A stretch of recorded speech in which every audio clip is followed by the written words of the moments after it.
ફાગવેલ વડુ મથક બનાવવા મામલે આવેદનપત્ર અપાયું. કઠલાલના ફાગવેલને તાલુકો જાહેર કરાયો ત્યારે આવેદનપત્ર આપવામાં આવ્યું. કાપડીવાવ ચીખલોડના બદલે ફાગવેલને વડુ મથક બનાવવાની માંગણી મંદિર ટ્રસ્ટ ગ્રામજનો આજુબાજુ નાગરિકોએ આપ્યું આવેદનપત્ર. કઠલાલ મામલતદાર કચેરી ખાતે આવેદનપત્ર આપવામાં આવ્યું. ફાગવેલ ધાર્મિક સ્થળ હોવાથી ત્યાં વડુ મથક બનાવવા માંગ.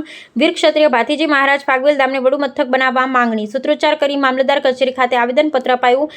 ફાગવેલ વડુ મથક બને તો મંદિરે આવનારા દર્શનાર્થીઓને પણ સુવિધા મળી રહે. ગુજરાત રાજ્ય સહિત અનેક રાજ્યોમાંથી આવે છે દર્શનાર્થીઓ ફાગવેલ ખાતે. મારું નામ છે સુનિલ રાઠોડ. હું ફાગવેલનો વતની છું અને અમારો મુખ્ય ઉદ્દેશ એ છે કે ફાગવેલ તાલુકો જાહેર કર્યો છે તો ફાગવેલ તાલુકો જાહેર કર્યો તમે તો વડુ મથક ફાગવેલ જ આપો, એ અમારો મુખ્ય ઉદ્દેશ છે. ફાગવેલને વડુ મથક આપવાનું મુખ્ય કારણ શું? ફાગવેલને વડુ મથક આપવાનું મુખ્ય કારણ એ છે કે ફાગવેલ એક મોટું યાત્રાધામ છે, પ્લસ ફાગવેલ પાસેથી મોટો ઇન્દોર અમદાવાદ હાઈવે જાય છે જે મોટો બેનિફિટ છે અને ફાગવેલમાં સંખ્યાબળ પણ મોટું છે અને આજુબાજુની ગ્રામ પંચાયતનો સપોર્ટ પણ ફાગવેલ પાસે બહુ મોટા પ્રમાણમાં છે.